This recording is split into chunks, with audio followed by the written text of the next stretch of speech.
Okay, thank you, Fiona. And compliment back to you.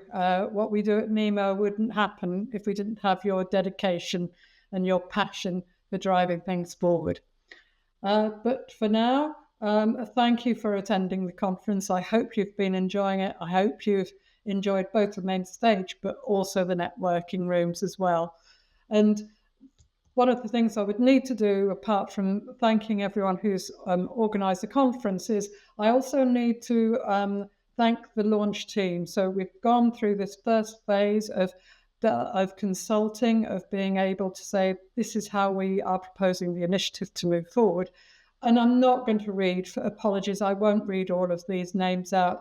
It has been a fantastic team, drawing from right the way across the sector, both the task group, who've been very much hands-on, meeting at least fortnightly, and you have met some of them today, but also the steering group as well, who've really been helping us to drive forward. So thank you so much for that. I do need to add, I thought I'd changed the slide earlier, that actually we've got Ant Bird from British Standards Institution, and Joe Jolly actually has moved from IPA and is now at Ofwat. And hopefully the next slides will be okay, and surely they are. So common threads through today's discussions. Fiona, I think you've done a fantastic job of reminding us about the different points that have been brought through the conference. So these are my own personal, what I've heard personally through the day. So, and the ask really is that for the initiative, it is so important that we have a convergence of all of these different initiatives, all of these different buzzwords. We need to establish a common approach. And I think that way that we're going to do that is by building consensus. This is all around relationships, connecting, coordinating, that pooled effort, which Chris Lees was talking about earlier. Another thing that I was hearing today is this balance between helping organisations, but also holding them to account. Now, that needs to be done in an appropriate and a proportionate way, depending on where they are in the journey, where they should be, what they've promised, what they're targeting. And it all comes down then to people and change management, thinking about the individuals and what motivates them.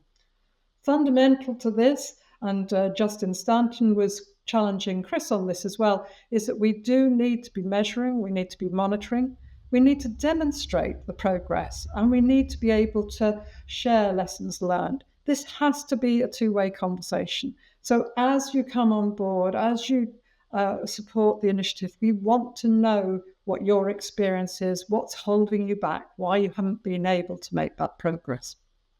So some of this is around drivers, isn't it? So the benefits, but it's not just benefits, is it? It's risks, it's what's within regulations, obligations. A lot has been talked about around insurers as well. We cannot, though, underestimate upskilling.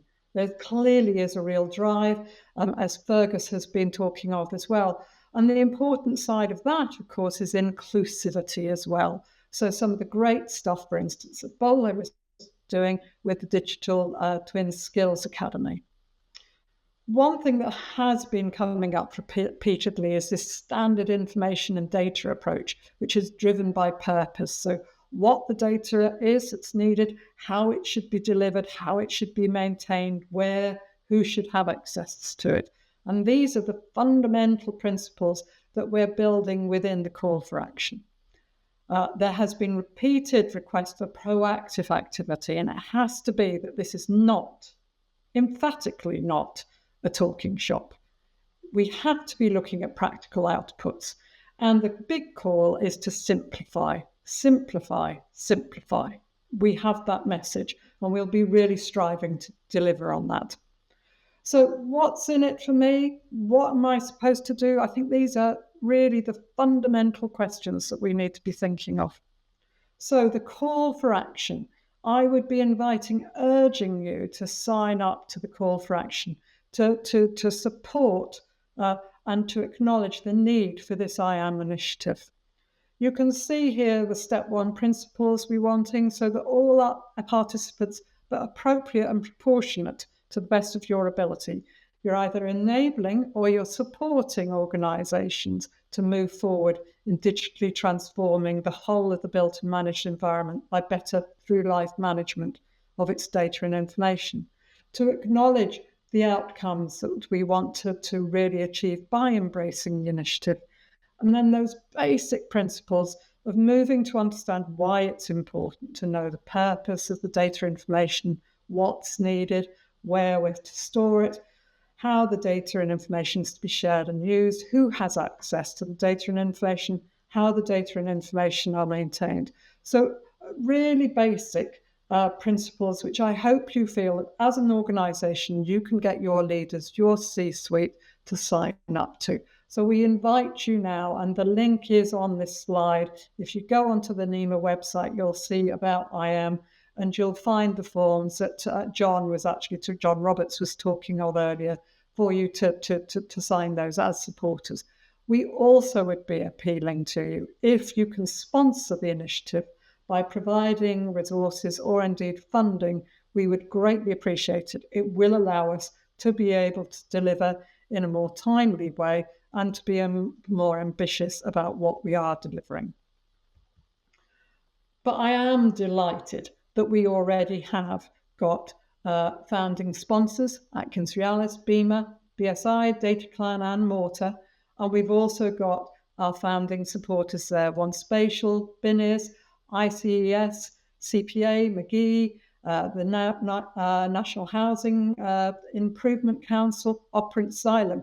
We've also got BIM for Water, who are supporting us, and I'm quite sure we'll be having more of the networks coming in, and our affiliates, our professional institutions and trade associations. So please do consider coming on board as a sponsor and supporter. Quite frankly, we really need you to get that momentum going forward. I would, however, now like to turn back because I think we have a guest who's going to come on just to support some of the principles that I've been talking about here.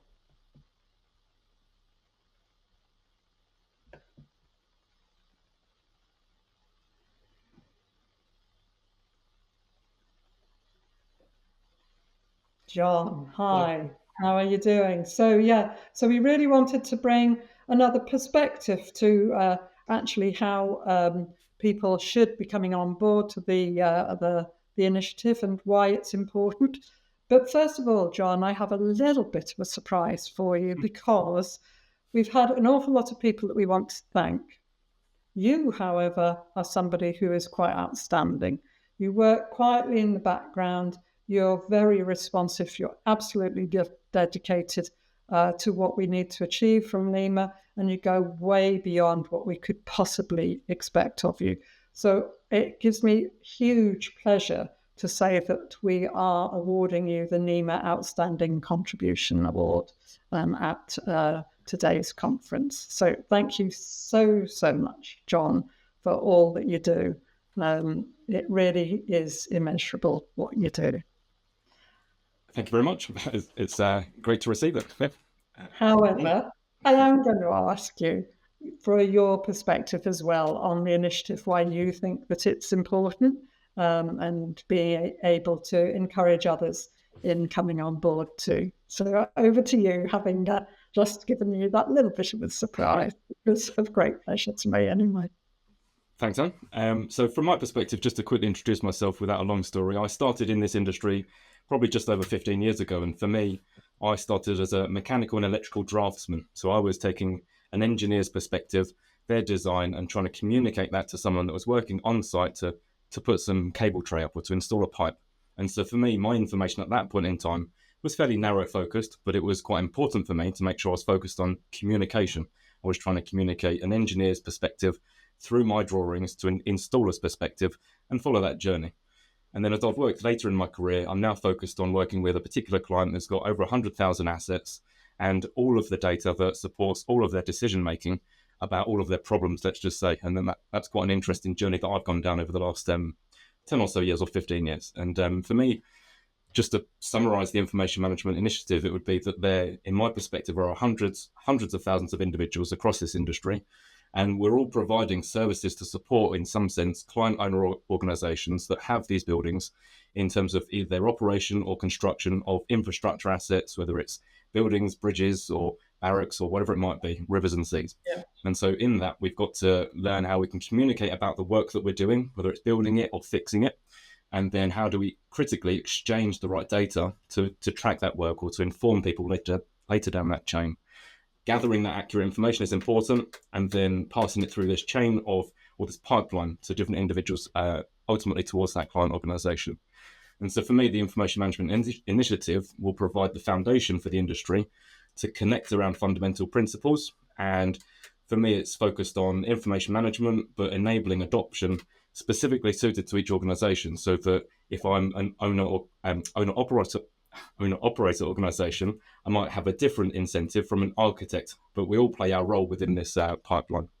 And so I hope that along these initiatives, we can align around these simple and practical concepts that are proven with benefits, enabling these large client organizations who operate these estates, and that we can then gain the right insights and knowledge that we rely upon, which is based essentially upon the accuracy of the information being provided.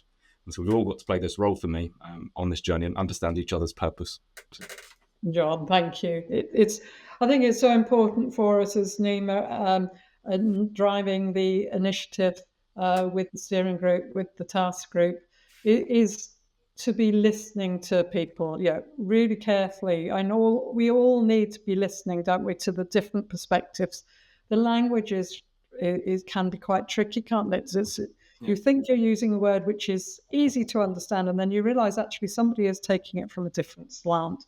Yeah. So I think being able to listen to people, individuals, as well as the organizations themselves is going to be really important in driving this, which is, quite frankly, a significant change management piece. So we are being ambitious in our aim, but at the same time, we will be breaking it down into those baby steps, so we make sure that we aren't just talking and being esoteric about the future.